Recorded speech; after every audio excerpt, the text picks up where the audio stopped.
we have a brother who's advising his fellow brothers to stop asking sisters what they are bringing to the table as it relates to relationships. He's saying that that is what he refers to as sassy syndrome.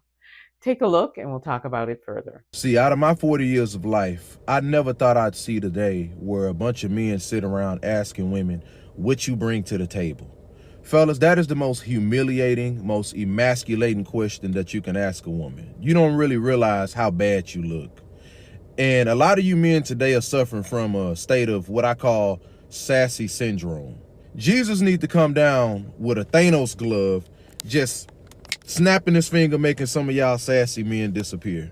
Because at the end of the day, that's a damn if you do, damn if you don't question. Because if she's bringing more to the table, then 9 times out of 10, a lot of you would get intimidated anyway. So it's a lose-lose situation for a lot of you men to be asking women that question when you really wouldn't be able to handle it. Real men build tables. Real men already have a table ready. And a woman is supposed to come in your life and help manage what's on the table. That's what my wife does. She helps manage what's on the table that I built. My 11-year-old son, he see daddy go out, grind, make it, slay the dragon, bring it home, and wife helps manage what's on the table. A lot of you boys wouldn't even understand that because so many of you are so busy villainizing women and watching these men on these podcasts whine and cry about women, sitting in their hot chair with the lullaby music in the background. I'm gonna tell you straight like this, ladies. If a man asks you a question like that, you need to get your purse, put your track shoes on, and get the hell out of there. First of all, I think that term sassy syndrome is hilarious. I really did get a good laugh out of that.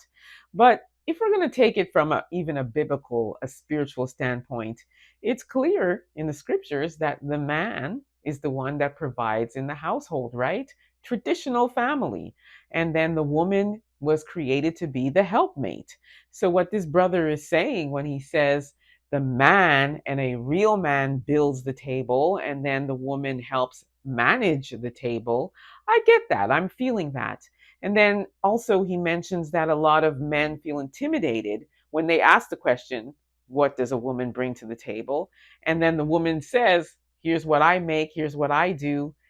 There are some men, and we know that's true, that do feel very intimidated by it, and it causes problems in the relationship because they all of a sudden feel smaller or less than or not as good as, and sometimes they react like by doing things that just, fracture the relationship. And so I agree with him where that's concerned too.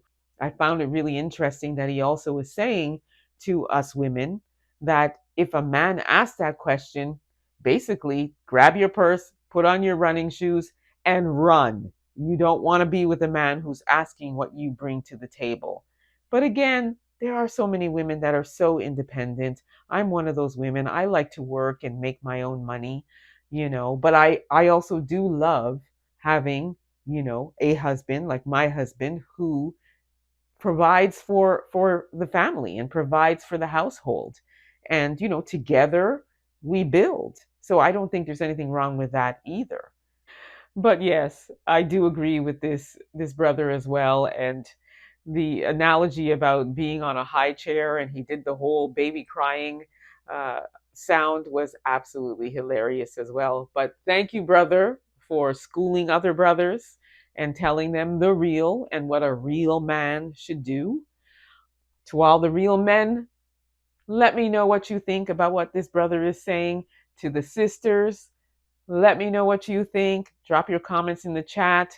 Don't forget to like, subscribe, share this content. Also subscribe to my YouTube channel, The Black Experience with Emma Ansah. Until next time, please be